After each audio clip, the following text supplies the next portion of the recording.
Hey guys, welcome back to episode 2 of Let's Get Intimate. So, I know I was supposed to give y'all like episode upon episode upon episode, but your girl has been going through the cycle of grief. And as y'all know from episode 1, I gave like a smidge of background of why I became a life coach and the things that I've went through. And what kept me away so long was that I was going through my cycle of grief. And when you think of the cycle of grief, you got the 5 stages. But for me, I teeter totter between anger and sadness. And that's when I realized that simply grieving is not linear. And I would assume, oh my God, it looks like I have no eyebrows. I'm just realizing this. So what? We're talking, right? So I realized that just simply in this climate alone, people have lost people, and that people are feeling as if everyone is leaving them. And I want all of these people to understand and to know that death is just another transition. You get what I'm saying? And so, one big thing I want to share is that when my daughter's father had died by suicide, I was really sad. I was really heartbroken. I was really distraught. I'm still every day, and he's been going on 3 years. So I have been consciously still unpacking things because I get in moments of listening to certain songs or hearing things that would make me go, oh man, I want to tell him about this. So sometimes my brain will forget, and it treats as if he's like out of town or in a whole other state or something. When it finally hits me again like a ton of bricks, that no, love, he is no longer living on this plane, on a physical plane. And it reminds me of a book that one of his very good friends sent to me. And so I took this time to dig back into parts of me that made me happy and reminded me of who I was. But one of the books she sent to me was called A Grief Observed. And I couldn't read it at first. I've had this book for about 3 years and I could not read it at first. I went through so many emotions within the first 5 pages that I was like, I don't want to read this. I'm over this. And it wasn't until about maybe 2 weeks ago, I finally was like, I should sit down and read this. And when I did, it put a lot more things in perspective. I stopped fighting myself on how I felt. So if I thought of him and I had this overcoming emotion of wanting to cry, I would go and get my car and I would play all the songs that made me think of him, and I cried. Matter of factly, about 2 weeks ago, Givion's heartbreak anniversary just hit me to the chest. And I was just like, oh no, oh no. And instead of wanting to fight it, I just cried. I let it out. When I feel angry, I feel the anger, and then I go on about my day. And that's what truly brought me to make the decision about changing the course of this show. And what I decided was that when I get into my segments of cooking, I was just simply discuss how I handled and overcame emotions for that moment, whether it's a week period, a 2-week period, and just simply talk and discuss as you watch me make an amazing meal. Now, it brought me so much comfort.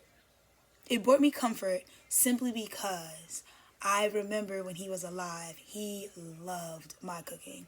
And because he loved it, I think I'm an even better cook now than I was then. And I just go above and beyond to make these things that I go, if he was here, he would probably love them.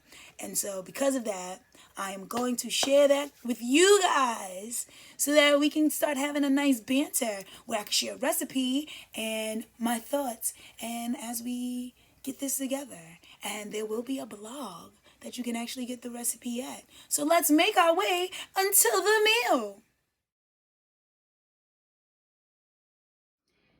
So as you can see, I had to go and do a cute little haul, and I went to Trader Joe's because I needed flowers. I have been feeling sad lately, as you can see my space, and I knew it was time to do something. One thing that I thoroughly enjoy, which helps me sort through most of my emotional processes, is cooking. So I decided to pan-sear some shrimp. Obviously, off camera, I'm seasoning, but I've decided to share a story with you guys for this portion of Let's Get Intimate while I make an amazing meal. This meal is simply just sauteed kale with pan-seared shrimp and the grain farro. Recently, I've been going through the motions because I noticed that in different ways, I am still grieving a loss. And it wasn't until recently that I thought I was in a great space. And I found myself pausing and remembering that I was actually sad about something. And in that moment, I felt like crying. And before I became emotionally intelligent, I used to feel like crying was for the weak. Crying doesn't change anything. What can crying actually do for you? And what I realized was there's nothing weak about crying. Sometimes crying is a sweet release. And in that moment, I had decided to cry. I had decided to let out a very good old, we've been holding this in for a couple of years, cry. And it was in that moment I realized that I still have moments, even as a life coach and me coaching others, I still have moments where I need to sit back and do the things that I am coaching others to do, such as being honest about how I feel, like full honesty about how I feel about situations. And furthermore, even unpacking why I may feel how I feel about situations. And it was in this moment that I realized that even though I may be intelligent enough to go, okay, I don't like how this is moving, I do not allow myself nor give myself the grace to go, and it's okay, it's a part of life.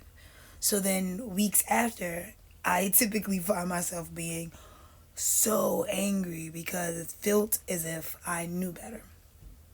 When it has nothing to do with knowing better, it has everything to do with being present, feeling every emotion, unpacking it, and then after feeling the emotion, letting it go. Just let it go. After you get all you need out of the emotion, whether it serves you or not, you have to be able to just let it go. And that brought me back to exactly how far I've come and what made me become the rebuilding coach.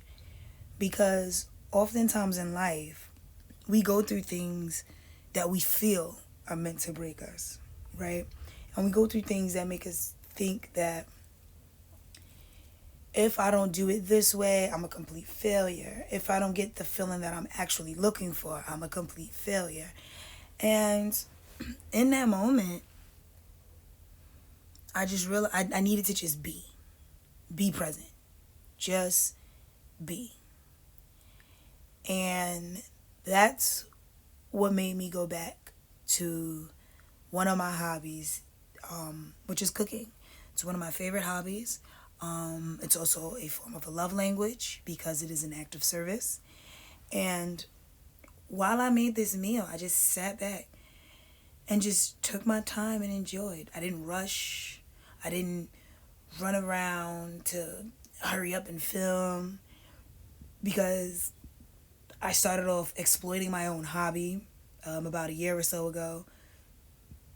And I didn't realize it was an exploitation of my own hobby because I would share these meals and these videos on my Instagram and my TikTok. And I noticed that even though people enjoyed what I made, I found myself being frustrated because I chose to share. And I'm noticing that is a consistent cycle with me, that in moments that I choose to share, Because people enjoy it, I become quite territorial over it when people make suggestions such as, how come you don't share anymore? Hey, where do I get this recipe? It's like a whole lot. And I found myself noticing that I became consumed because ultimately I was angry or upset, but I had no one to be angry or upset about besides myself because I was the one who exploited my hobby. If this was my hobby, I could have just cooked it and went on about my day. I didn't have to share, I didn't have to post. And so I learned to put some discernment on what I shared and how I felt, and just simply being overwhelmed because I want to do everything yet nothing at the same time occasionally. And sometimes working through that can just be conflicting and confusing in itself. Because wanting to do everything, you need to truly pinpoint what is the everything that you want to do, as well as when you feel like you also don't want to do nothing at all, also. So it's really tricky when it comes to that. And I'm treating everything as I'm treating this cooking as of right now. Sometimes you think you had enough and you realize you maybe need a little bit more. As you see, I've added more oil to my pan. But, and then of course I moved the camera so you can see the farro cooking. But I really truly learned that, like, just like a meal, everything takes time. Everything takes time. Everything takes patience. Everything takes intention. Because this was a meal I had intended to make for about a week. I truly thought I knew what I was doing. So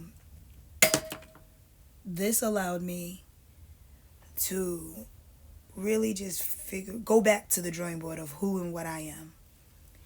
And the basis of who and what I am is I'm a person who likes to cook. I'm a person who has quite tedious hobbies. And that reason I like tedious hobbies is because I enjoy paying attention to detail.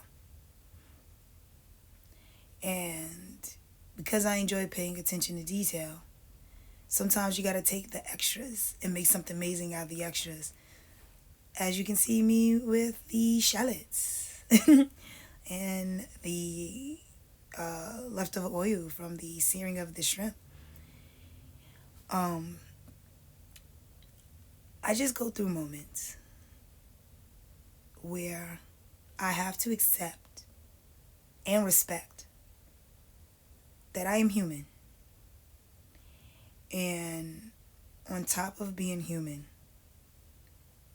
I am supposed to make mistakes, but I'm also supposed to learn from the mistakes. And that I can grow through anything that I've gone through.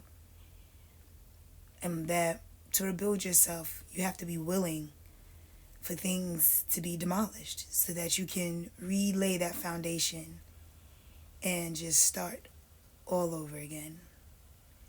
Because we often forget who we are. And when you typically forget who you are, what starts to happen is you start to take the ideas from other people of who they think you are to be. And then you find yourself at a very big age not liking who you are as a person simply because you forgot who you was as a person. And that typically is what makes us sad and regretful.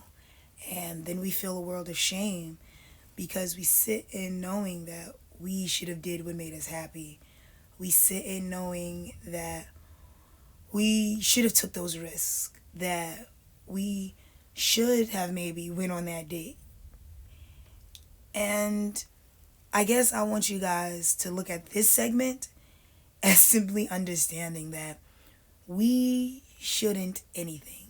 We should just be in a state of calm, in a state of knowing, not necessarily knowing, but in a state of truly figuring out that as long as we do things that makes us happy but keeps us safe and healthy, we can build on who we are.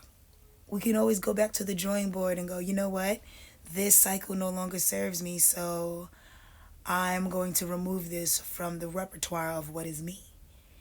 If you're deciding to, you know what, I'm going to learn a new hobby, such as learning a new language, really sit down and figure out, who are you learning this new language for? Are you learning this new language for yourself? Are you learning this new language to be better than someone else? Are you learning this new language because you truly are someone who enjoys the culture that the language comes from? These are all good self-awareness questions. All of these questions really force you to look at yourself in the mirror, truly strip and be naked and see the rawness of who you are when it comes down to it. And allow yourself to make the mistakes, because when you don't give yourself grace to make mistakes, you will find yourself very angry and unhappy because you're too busy sitting in the I should have known better section instead of, I'm learning from this, I've grown from this, and I now know better that when I see things that allow me to feel similar, I will either do my due diligence to get clarity on it and remove myself from the situation. And it's in these moments that you can fully grow and rebuild yourself and become a better person. Because the ultimate goal and experience of being human is to figure out how you can further become a better human, as well as using this betterment to help other humans. And I was able to sort through all of that whilst simply making myself a very healthy and relaxing dinner. I was able to truly take the time and watch how everything transitioned from a hard but healthy grain when properly boiled, or a bitter green that once massaged and given some care, such as shallots and tomatoes and oil and garlic and some salt and pepper and crushed red pepper flakes, how once all of these things were added in, how actually good and healthy and hearty the green was. Or even just the shellfish of shrimp. It went from being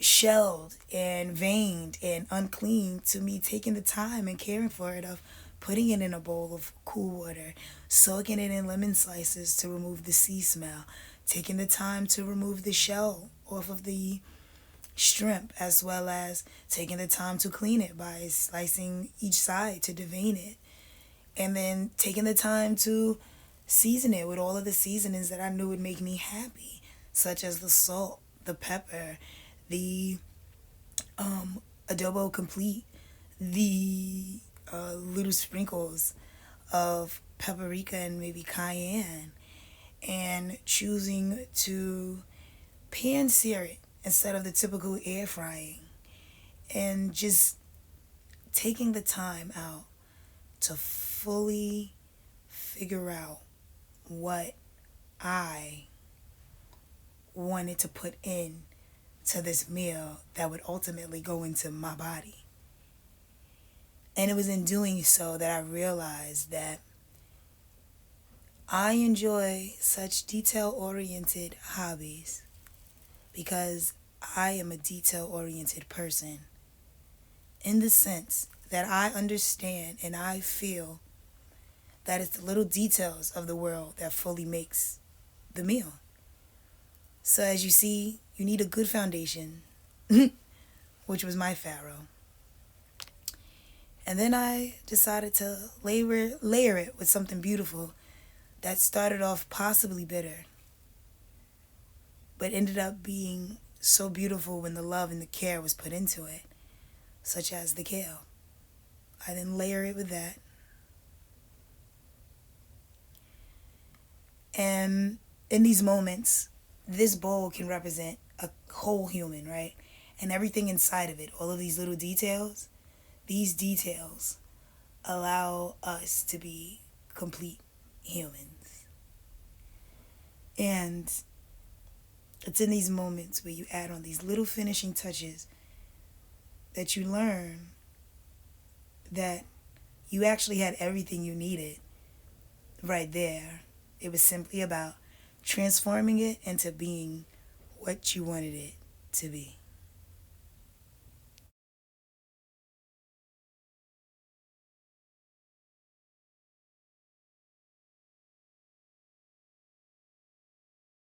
Lately, people have been asking me what has been going on with my skin.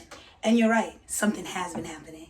I've been using She So Clean's turmeric bar, as well as the face toner and serum from Omas Herbals. But don't worry, I'm going to show you how they work. Here's a close-up of the products that you've seen in my hands earlier. So let me show you how the routine gets started, and that's how I was able to fix my face. So first you'll see that I get my soap, and I get myself a nice good lather with the She So Clean Turmeric Lemon Cream Bar. I'd like to get a good lather up. So as you can see, I think that's good enough for me right there. And then I get it lathered onto my face. It is a beautiful feeling after. So then of course I clean my face. And as I make sure I get all of the soap off my face, you can see your skin slowly start to brighten up. Then I grab my Omas Herbal Itana, and it's just a toner spray. And so I give myself a good few sprays. I also get under my neck as well because we often forget. Then I use the anti-Asian Udu serum, and I do just enough of 2 drops, and I do 1 per cheek, as you see. Try not to spill any. I like to, there we go. Beautiful. Then I massage that in for my entire face, my neck as well. And sometimes I do circular motions, sometimes I don't. But as you slowly moisturize it in full fledged, try to massage your face as well as your neck. Get underneath your neck and under your eyes and really massage it into your brows. My favorite part about using both these products is that these 2 companies have now collabed with both their skincare products, and this routine you can purchase all in one. So just head to either our website and the link will be below. And I promise you, it is worth it.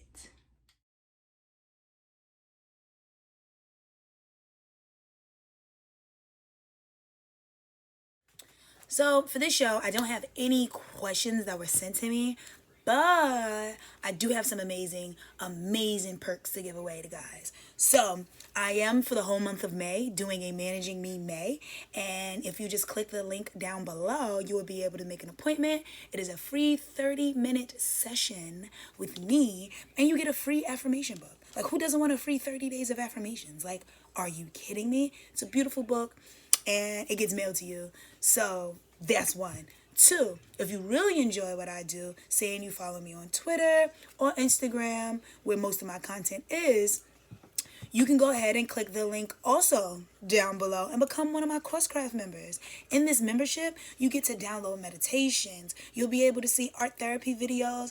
I also have a blog. You will also see the monthly newsletter, and you will get first dibs on my meditations before I put them up for sale. Like, who don't want that? Like, come on.